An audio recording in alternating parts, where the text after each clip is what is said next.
Los rusos cavaron el hoyo más profundo del mundo, ahora sé por qué. El 24 de mayo de 1970, la Unión Soviética inició un proyecto que se conocería como el Pozo Superprofundo de Kola. Aunque hace mucho que fue abandonado, el agujero todavía existe hoy y mide unos 40.000 pies de profundidad. Ya sea para investigación o cualquier afirmación que se haya dicho, el Pozo de Kola no es la única vez que Rusia excavó más de lo que debería, y todavía hoy se pueden encontrar varios agujeros, desprotegidos en el desolado desierto ruso. El mayor error de mi vida es caer por uno de estos agujeros. Hace un año mi trabajo me llevó a un pequeño pueblo pesquero ruso situado en Siberia. Es un lugar diminuto poblado por no más de 200 personas, la mayoría pescadores o cazadores. No era la primera vez que ser científico me metía en situaciones extrañas. Soy geólogo, lo cual no es importante para el propósito de esta historia, pero tengo experiencia en operaciones de búsqueda y rescate en los Estados Unidos. Mis conocimientos del idioma ruso no eran nada satisfactorios y, teniendo en cuenta que solo 2 personas además de mi equipo hablaban inglés en el pueblo, era un desafío, por decirlo menos. Sin embargo, con el espíritu adecuado y la voluntad de compartir una botella de vodka, eran algunas de las personas más amigables que había conocido en toda mi vida. Disfruté especialmente de la compañía del único oficial de policía del pueblo, Vadim, que hablaba al menos un nivel básico de inglés. Su trabajo consistía principalmente en acompañar a las personas a casa después de haber bebido demasiado, aunque a menudo participaba en la bebida en lugar de detenerla. No hace falta decir que rápidamente nos hicimos buenos amigos. Más bien nos divertimos en un mundo tan extraño, aislado de la civilización. Al menos lo hicimos hasta el 9º mes de nuestro despliegue. Una de las hijas de 7 años del local había desaparecido. Su nombre era Daria y había estado jugando con sus amigos alrededor de un viejo edificio abandonado que se creía que era un silo de la era soviética. Toda la estructura había estado cerrada durante casi 40 años y olvidada, pero a los niños les encantaba pasar el rato en la zona. Ese día en particular el silo estaba abierto. Las puertas estaban rotas, lo que reveló una gran sala llena de equipos antiguos y un gran y oscuro agujero en el centro. El agujero medía unos 50 pies de diámetro y se desconocía la profundidad. Había una plataforma elevadora básica en el centro del agujero, como algo usado para descender minas. Todo lo que se podía ver era una oscuridad infinita que se adentraba en el abismo. Daria había caído en él. Inmediatamente supe en mi corazón que la caída la había matado. Una caída tan profunda, incluso si el fondo fuera un charco de agua, sería letal. Los otros niños insistieron en que Daria había pedido ayuda después de caer en el agujero, lo que dio falsas esperanzas a la aterrorizada madre. Era la primera vez que veía a Vadim trabajar eficientemente para organizar una operación de rescate. Pedir ayuda oficial tan lejos era una tarea desesperada, incluso si enviaran ayuda llegarían demasiado tarde. Como tenía algo de experiencia en ese campo, además de primeros auxilios básicos, me ofrecí como voluntario, al igual que uno de mis colegas, Stanley. Mientras los mecánicos intentaban revivir la vieja maquinaria, incluido el ascensor, conecté una plomada a una línea con la esperanza de medir la profundidad. La línea no era lo suficientemente larga para determinar dónde estaba el fondo, a pesar de que las cuerdas más largas combinadas medían casi 1000 pies. Al cabo de un par de horas los mecánicos anunciaron que el ascensor estaba listo, pero habían encontrado una especie de trajes de protección. Según los pocos documentos encontrados en las instalaciones, la presión atmosférica era bastante alta y las temperaturas alcanzaban hasta 150° F. Entonces supe que no recuperaríamos nada más que el cuerpo de una niña para que la familia lo enterrara. ¿Botov, listo? Vadim nos preguntó. Los trajes no se ajustaban bien a nuestras figuras poco entrenadas y estaban irritados en lugares que no sabía que fueran posibles. Entramos en el ascensor, que estaba protegido por una jaula de metal oxidado y lleno de agujeros. Solo nos dieron un walkie-talkie para comunicarnos con la gente de la superficie, además de algunas linternas viejas. «Estamos listos, bájanos», dijo Stanley. Los engranajes que accionaban la plataforma del ascensor comenzaron a girar, un sonido torpe resonó por la habitación hasta el agujero. Había una pequeña pantalla en el ascensor con números que indicaban la profundidad. Fue un proceso terriblemente lento, no más de 1 pie por segundo. Sin embargo, el cambio de atmósfera era inminente. Descendimos 30 metros. La oscuridad ya nos había envuelto, las débiles linternas que llevábamos apenas nos proporcionaban consuelo. Si crees que esto está oscuro, espera hasta que veas el invierno en el pueblo. Dijo Vadim, con su habitual humor aburrido. Stanley y yo fingimos una risa. ¿Podrías comprobar si la radio funciona, Vadim? Yo pregunté. Funciona, no te preocupes. Él respondió. 500 pies. El walkie sonó por primera vez desde nuestro descenso hace casi 10 minutos, el ruso pesaba y la estática lo hacía incomprensible para un novato como yo. ¿Qué fue eso, Vadim? Yo pregunté. Oh, solo preguntan qué tan profundos somos. ¿No deberíamos poder oírlos hablar? Estamos solo a 500 pies de profundidad. Preguntó Stanley. Sí, algo extraño aquí. Dijo Vadim.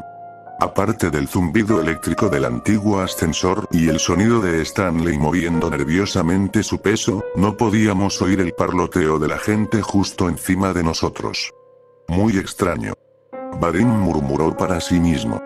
Algo en Vadim parecía extraño. Nunca antes lo había visto tan preocupado. Chicos, ¿hace mucho calor aquí o soy solo yo? Sí, ya estoy sudando a mares. Yo respondí. 1000 pies. Pomojita. Una voz suave gritó desde las profundidades. ¿Se enteró que? Yo pregunté. ¿Escuchar qué? Alguien pidió ayuda desde abajo. No oigo nada. Me llevé un dedo a los labios, pidiendo silencio mientras escuchaba atentamente. Entonces escuché la voz nuevamente. ¡Ayuda! La misma voz, pero un poco más alta. Allí estaba otra vez. Sí, lo escuché. Dijo Vadim. Espera, ¿pidieron ayuda? Sí, ¿tú también lo escuchaste? Por supuesto, pero fue en inglés. No era demasiado inusual que los niños aprendieran 1 o 2 palabras en inglés durante nuestra visita, pero esto no era eso, no tenía sentido que una niña supiera esa palabra, no en un pequeño idioma siberiano. Aldea. Vadim pidió la voz, pero nadie respondió. Maldita sea, ¿podemos hacer que esto vaya más rápido? 4000 pies. Había pasado más de 1 hora y aún no podíamos ver el fondo. Había pasado bastante tiempo desde que escuchamos la voz y había desarrollado un dolor de cabeza punzante por el calor. Si alguien realmente hubiera llamado desde abajo, ya deberíamos haber llegado allí. Chicos, veo luz. Anunció Vadim. ¿De qué estás hablando? Luz, en el fondo, mira. Saltó frenéticamente arriba y abajo mientras señalaba hacia la oscuridad de abajo. No hay nada ahí, Vadim. Dijo Stanley. ¿Cómo no puedes verlo? Es tan brillante. Miré a Stanley confundida. Lo primero que pensé fue que Vadim se estaba volviendo loco debido al calor y la oscuridad. 5000 pies. Ninguno de nosotros había dicho una sola palabra desde que Vadim nos habló de la luz. Nuestros estados de ánimo descendían mucho más rápido que el ascensor, además mi dolor de cabeza casi me estaba matando. De la nada el ascensor se detuvo, temblando violentamente en el proceso. Me tiró directo al suelo y salí en un instante. Pasaron unos segundos mientras regresaba y vi a Stanley inmóvil a mi lado. Vadim, sin embargo, no aparecía por ningún lado. Stan, ¿estás bien? Sacudí su hombro. Él gruñó mientras se sentaba. ¿Qué demonios acaba de pasar? No lo sé, hombre, pero Vadim se ha ido. ¿Qué? ¿A dónde fue? No lo sé, simplemente desapareció. Miramos a nuestro alrededor, no había manera de salir del ascensor, aunque había algunos agujeros en la jaula de metal que nos rodeaba, todavía sería imposible que un hombre grande como Vadim pudiera pasar. Oye, encontré el walkie. Dijo Stanley. Intenta llamar a la superficie. Pidió ayuda, pero la estática fue la única respuesta. Intentamos llamar a Vadim, pero ya estaba lejos. El ascensor empezó a descender de nuevo. A la mierda esto, volvamos a subir. suplicó Stanley. Hice clic en algunos botones del panel. ¿Cómo? Los controles están rotos, solo funcionan los de la superficie. Comenzó a gritarle a la gente de arriba que nos trajeran de regreso, pero ambos sabíamos que no había manera de que pudieran escucharnos desde abajo. 10.000 pies. Habían sido necesarios más de 4 horas para llegar a esa profundidad, y el calor empeoraba con cada pie que descendía. Ya me había desmayado un par de veces por deshidratación, a pesar de haber traído mucha agua. ¿Por qué no nos han traído de vuelta todavía? Stanley preguntó con voz débil. Era bastante mayor que yo, por lo que se estaba deteriorando rápidamente por el calor. No sé. ¿Es posible estar tan abajo? Stanley no respondió. Había caído inconsciente, pero me faltaban fuerzas para despertarlo. Yo mismo estaba a punto de desmayarme por enésima vez. Lo único que me devolvió la conciencia fue lo que sonó como un canto. Era lo más hermoso que había oído en mi vida, en ruso, y no entendía de qué se trataba, pero era tan sereno, tan puro. Stan, llamé con mi voz apagada. ¿Puedes oír eso? ¿Quién canta? Murmuró, medio dormido. Una luz apareció en las profundidades y el canto se hizo más fuerte. Yo lo veo. La luz. Yo dije. El ascensor se detuvo una vez más. Stan se había ido. Al igual que Vadim, se había desvanecido en el aire, pero la luz permaneció, la hermosa y cálida luz. Comenzó a moverse hacia mí y cuanto más se acercaba, más en paz me sentía. La luz ascendió hasta que no vi nada más que el brillo que me rodeaba.